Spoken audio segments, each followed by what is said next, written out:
बिस्मिल्लाहिर्रहमानिर्रहीम अस्सलाम वालेकुम। दोस्तों, मैं आपकी खिदमत में हाज़िर हूँ फॉरेक्स मार्केट में गोल्ड के इंट्राडे और शॉर्ट टर्म एनालिसिस के साथ। दोस्तों, ये वीडियो हम 2 अप्रैल के लिए बना रहे हैं। तो इस वक्त हम हैं मंथली टाइम फ्रेम में। मंथली कैंडल को अगर देखा जाए, फैबो लगाई जाए, तो मार्केट ने अभी इसकी कोई रिट्रेसमेंट शुरू नहीं की। 23% भी रिट्रेसमेंट होती तो 2212 यहाँ तक मार्केट को आना चाहिए था, लेकिन अभी तक मार्केट यहाँ तक नहीं पहुँची। इट मीन अभी इसकी रिट्रेसमेंट करना बाकी है मंथली कैंडल की। तो ये मैं पहले भी बता चुका हूँ, जब रिट्रेसमेंट ना हो तो इसका मतलब यही होता है कि मार्केट ने अभी अपना सफ़र ख़त्म नहीं किया, ट्रेंड अभी अपना चेंज नहीं किया, या ट्रेंड अपना बरकरार रखने वाली है मार्केट। उसके बाद वीकली में जाते हैं हम। वीकली में भी मार्केट ने अभी कोई ख़ास रिट्रेसमेंट नहीं की। आज ओपनिंग थी मार्केट की, वीक की भी ओपनिंग थी और मंथ की भी ओपनिंग थी। तो वीकली कैंडल इस वक्त तक कुछ ख़ास बेरिश ट्रेंड में नज़र नहीं आ रही, बल्कि अगर देखा जाए तो किसी हद तक बुलिश ट्रेंड में नज़र आ रही है, मूविंग टॉप बना रही है। तो वीकली की भी रिट्रेसमेंट अभी बाकी है। वीकली के ऊपर अगर फ़र्ज़ करें हम फैबो लगाएं तो क्या रिज़ल्ट निकलेंगे वो अभी देख लेते हैं। जी, वीकली में देखा जाए तो कम से कम 23% मार्केट ने रिट्रेसमेंट की, और उसके बाद मार्केट 23 के ऊपर इस वक्त स्टे किए हुए हैं। इसको भी यहाँ से रिमूव कर देते हैं।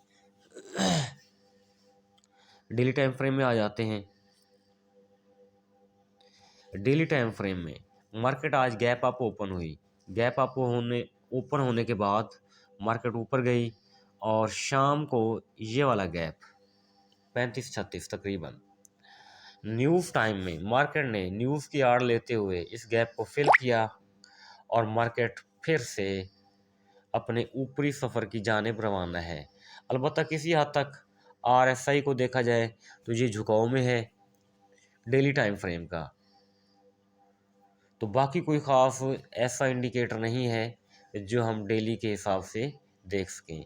H4 में जाते हैं तो H4 में आपको नज़र आ रहा है कि मार्केट ने जो आखिरी कैंडल इस वक्त बनाई, तो यहाँ भी विक छोड़ दी, और इसके साथ साथ यहाँ भी इसने विक लगाई, और इस वक्त ग्रीन कैंडल बन रही है H4 की। मार्केट ने गैप फिल किया। गैप फिल करने के बाद मार्केट दोबारा अपनी पोजीशन बहाल करने की कोशिश कर रही है, और मार्केट 2240 पर पहुंची हुई है। H1 में जाएं। जी, H1 में भी सेम सिचुएशन है। मार्केट ने 50 मूविंग एवरेज से रेजिस्टेंस ली, सपोर्ट ली। सपोर्ट लेने के बाद दोबारा ऊपर की जानिब मार्केट का झुकाव नज़र आ रहा है, और ऊपर की जानिब जो झुकाव नज़र आ रहा है कहाँ तक पॉसिबल है, कम से कम इस वीक का 50%, तकरीबन 56, 57, 58 यहाँ तक मार्केट पहुँच सकती है। और उम्मीद काफ़ी है कि शायद क्लोजिंग तक या कल सुबह ओपनिंग तक मार्केट यहाँ पहुँच सकती है। तो ये H1 का टाइम फ्रेम था। अब हम जाते हैं ट्रेडिंग व्यू में।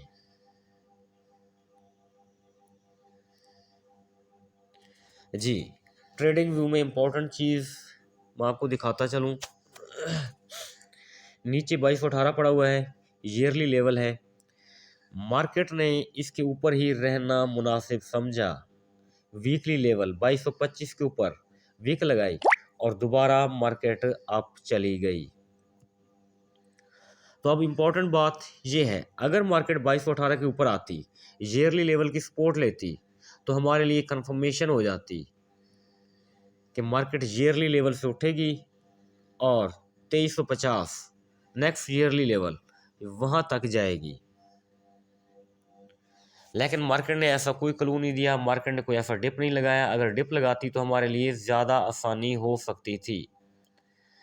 लेकिन हम एक और चीज़ तलाश कर लेते हैं।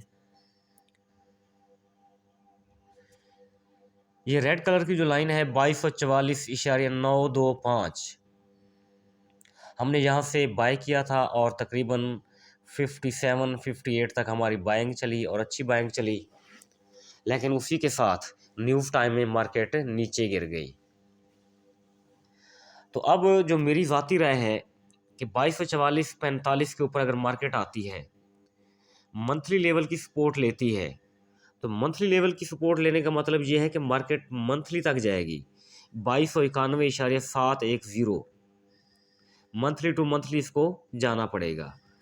तो अगर यहाँ से सपोर्ट लेती है तो हम इंशाल्लाह यहाँ से बाय करेंगे और टीपी तकरीबन 2291 तक रखेंगे इंशाल्लाह। तो इससे पहले अभी मार्केट को हम ऑब्जर्व करते रहेंगे, क्योंकि मार्केट मंथली रेजिस्टेंस के नीचे पड़ी हुई है। मार्केट नीचे है तो अब ये रेजिस्टेंस कहलाएगी। तो हमारी ख्वाहिश यही होगी कि मार्केट मंथली सपोर्ट के ऊपर आ जाए, यानी 2244 के ऊपर आ जाए, ये सपोर्ट मान जाए। तो यहाँ से सपोर्ट लेके उठेगी तो 2291 तक इसको बाहर कीमत पहुँचना ही पड़ेगा।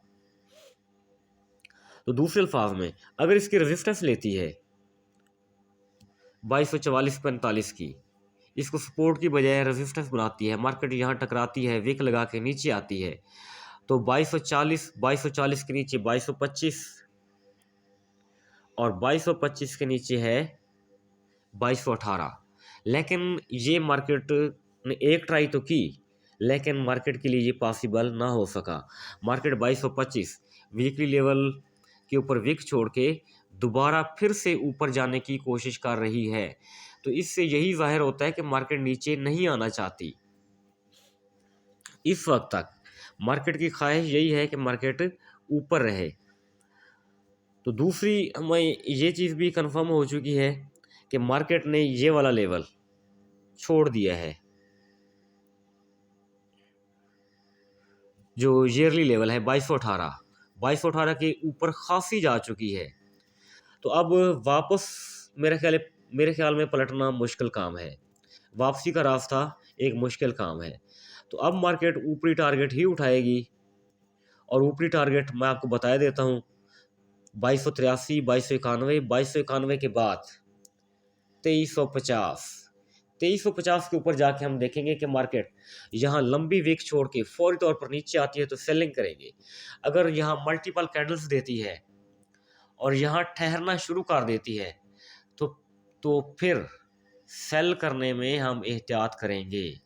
ये रूल है मार्केट का, किसी लेवल से अगर रिजेक्शन लेती है तो लंबी विक छोड़ेगी, लंबी विक छोड़ने के बाद फौरी तौर पर नीचे आने की कोशिश करेगी। तो दूसरी जानिब अगर जिस तरह के ये है 2218 को ब्रेक किया, 1 2 3 4 3 घंटे इसने ऊपर गुजारे और उसके बाद फिर मार्केट ऊपर चली गई। तो इसी तरह अगर फर्ज करें अगले एक दिन में या 2 दिन में मार्केट 2350 को टच करती है, तो यहाँ कंफर्मेशन यही होगी कि लंबी विक छोड़ के फौरी तौर पर रिजेक्शन लेके नीचे आए, तभी हम सेल करेंगे, वरना हम सेल करने में जल्दबाजी नहीं दिखाएंगे। दोस्तों ये लेवल थे, इंशाल्लाह उम्मीद काफ़ी अल्लाह ताला के हुक्म से मार्केट को फॉलो करेगी। अपना बहुत सारा ख्याल रखें, मुझे दुआओं में याद रखें। थैंक यू, अल्लाह हाफिज़।